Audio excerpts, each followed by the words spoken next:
श्रीमान आर के, इन्होंने पूछा है L&T फाइनेंस क्या ये निवेश वाली श्रेणी में रखा जा सकता है? L&T फाइनेंस पोर्टफोलियो स्टॉक है या नहीं है? ग्रुप के स्टैंड पॉइंट से तो है, और बीच में इसने कुछ अच्छा खासा मूवमेंट दिया भी था, तो इसको तो हाँ, ओके, ठीक है। मुझे एक ही minute, L&T finance, L&T finance,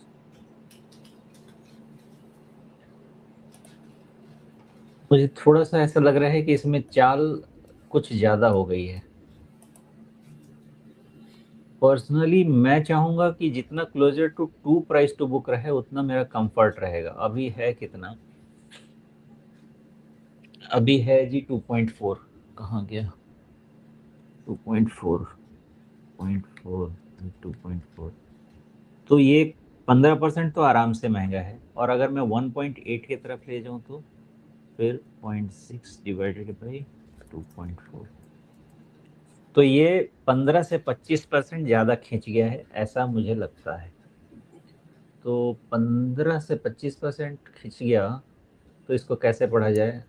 अब उधर छोड़ दीजिए, 15 से 25% महंगा है, ये मैंने उधर से इस्टेब्लिश किया। दूसरी चीज़ क्या इस्टेब्लिश करते हैं कि एक डबल टॉप 300 के आसपास बना दिया और उसके बाद लोअर टॉप बन रहा है, ठीक है। अब पहला, अभी मार्केट हेडविंड है। अब मार्केट हेडविंड में हम इस सिनेरियो में क्या ले जा सकते हैं?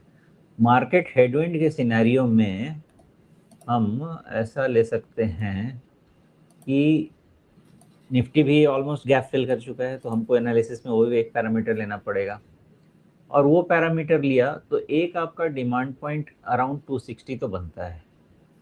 तो डिस्पाइट द फैक्ट कि महंगा है, एक आपका डिमांड पॉइंट या यहाँ से 260 के आसपास बनता है, तो ये हो गया। अगर आपका ये छूटा ना 260, 260 ही ना, 260 से, हाँ, अगर आपका 260 छूट सकता है, बिकॉज आपका एक गैप है 257 के पास, तो वो गैप फिलिंग भी हो सकती है राजीव जी। तो इसकी भी पॉसिबिलिटी भी बनी हुई है, बिकॉज लोअर हाइज तो चल रहे हैं, ये क्लियरली चल रहा है इसका लोअर हाइज, ठीक है। और लोअर हाइज जब तक ये पैटर्न खत्म नहीं होगा, ये गैप फिलिंग की पॉसिबिलिटी रहेगी। अब मान लेते हैं कि 267, वहां से 257, 10 रुपए, तो वो तो कोई करेक्शन नहीं हुआ भाई साहब, वो तो कुछ खास करेक्शन नहीं है। तो एक जो निकल के आ रहा है वो यही है कि गैप फिल होके फिर यहाँ पे कंसोलिडेट कर सकता है, और इसका कंसोलिडेशन 280-85 और 255 के आसपास ये रेंज में कंसोलिडेशन चल सकता है, बिकॉज अच्छी पेडिग्री है। अच्छी पेडिग्री में आपको 2.4, 2.3 ये प्राइस टू बुक वैल्यू भी सस्टेन हो सकता है, प्रोवाइडेड मार्केट का टर्न अराउंड हो जाए। जी, तो 257 गैप वहां तक जाने की एक संभावना लेकर के अभी चलना चाहिए। 267 है अभी, तो 10 रुपए 5% के आसपास का या उससे कुछ कम ही डाउनसाइड यहाँ पे दिख रहा है। लेकिन साथ में क्या इसको एक रिवर्स हेड एंड शोल्डर की संभावना के साथ भी देखा जाए? नहीं, मैं उसमें अभी नहीं देखने वाला। उसको मुझे अगर देखना, शायद नहीं देखना है मुझे अभी। पहला तो मुझे ये देखना है कि 290 के ऊपर ये निकलता है कि नहीं निकलता है। वो निकलेगा तो फिर बाकी सब पॉसिबिलिटी, अभी तक जो इसकी पॉसिबिलिटी बनी है ना, वो डाउनवर्ड स्लोपिंग बनी हुई है। तो 290 जब तक नहीं निकले, हमारा उल्टा साइड वाला एनालिसिस शुरू नहीं होगा।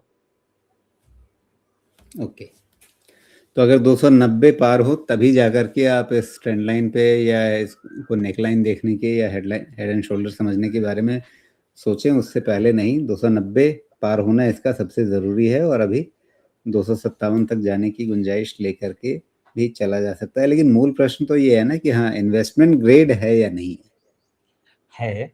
इस वैल्यूएशन पे थोड़ा सा वैल्यूएशन डिस्कम्फर्ट है अभी। ROI इम्पैक्ट हो सकता है। कंपनी 100% इन्वेस्टमेंट ग्रेड है। बिल्कुल, आज की तारीख में थोड़ी महंगी है, बस यही मामला है।